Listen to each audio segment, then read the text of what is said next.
আসসালামু আলাইকুম ওয়া রাহমাতুল্লাহি ওয়া বারাকাতুহু। নাস্তিকতা সিরিজ পর্ব 12তে আপনাদের সবাইকে স্বাগতম।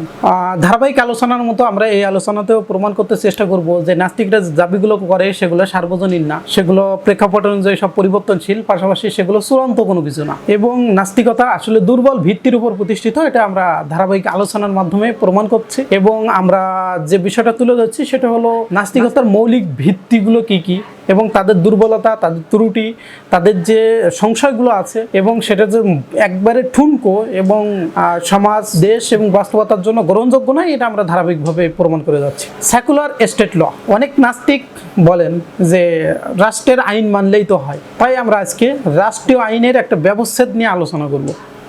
রাষ্ট্রীয় আইন কি নৈতিকতা চূড়ান্ত ভিত্তি? আইনই সত্য, আইনই নাই, রাষ্ট্র যা বলে সেটাই আইন। আধুনিক পৃথিবীতে প্রায় সব সমাজে এই ধারণা দেখা যায়, সেকুলার স্টেট ল।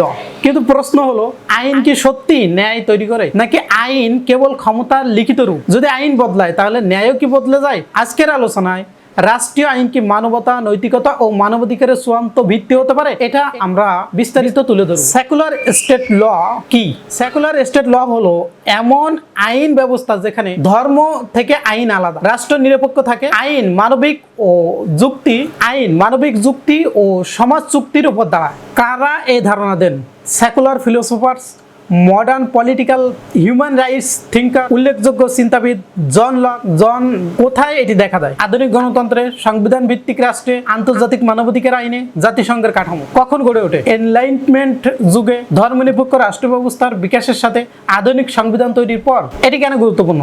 কারণ এটি চেষ্টা করে ধর্মীয় সংঘাত কমাতে, ন্যায় ভিত্তিক আইন তৈরি করতে, সকল নাগরিকের অধিকার নিশ্চিত করতে। সেকুলার স্টেট ল কিভাবে কাজ করে? সেকুলার ল সাধারণত ভিত্তি দেয় সংবিধান, গণতান্ত্রিক সিদ্ধান্ত, মানবাধিকার, যুক্তি ও সামাজিক চুক্তি। কাউন্টার আর্গুমেন্ট: 1 নম্বর, মোরাল গ্রাউন্ডিং প্রবলেম। আইন বলে এটা অপরাধ, কিন্তু প্রশ্ন, কেন এটা অপরাধ? আইন কি নৈতিকতা তৈরি করে, নাকি শুধু ঘোষণা করে? ল ভার্সেস জাস্টিস কনফ্লিক্ট। সব আইন ন্যায়সঙ্গত হয় না। উদাহরণ, ইতিহাসে অনেক দেশে বৈধ আইন ছিল কিন্তু নৈতিকভাবে ভুল ছিল, তাহলে আইন ইকুয়াল টু ন্যায়, এটা কি হতে পারে? 3 নম্বর, হিউম্যান রাইটস গ্রাউন্ডিং প্রবলেম। আইন মানবাধিকার দেয়, কিন্তু প্রশ্ন, অধিকার কোথা থেকে আসে? রাষ্ট্র, সমাজ, বিবর্তন, নাকি যুক্তি থেকে? 4 নম্বর, রিলেটিভিটি প্রবলেম।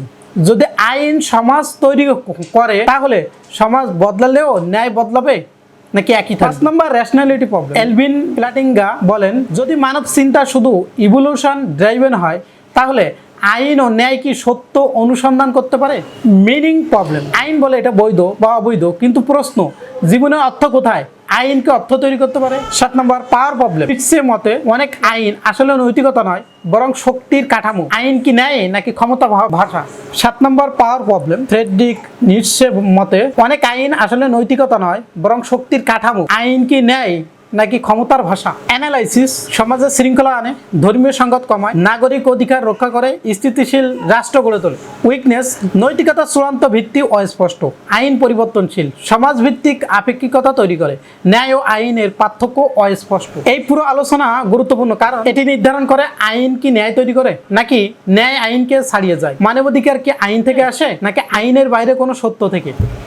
একটি প্রশ্ন দিয়ে শেষ করব, যদি রাষ্ট্র আইন তৈরি করে তাহলে রাষ্ট্র ভুল হলেও আইনও কি ভুল হয়? আর যদি আইনই সবকিছু হয় তাহলে আইন পরিবর্তন হলে ন্যায়ও কি পরিবর্তিত হয়? আইন কি অন্যায়কে প্রকাশ করে নাকি ন্যায়কে সংজ্ঞায়িত করে? আর যদি ন্যায় আইন থেকে না আসে তাহলে আইন কোথা থেকে তার চূড়ান্ত বৈধতা পায়?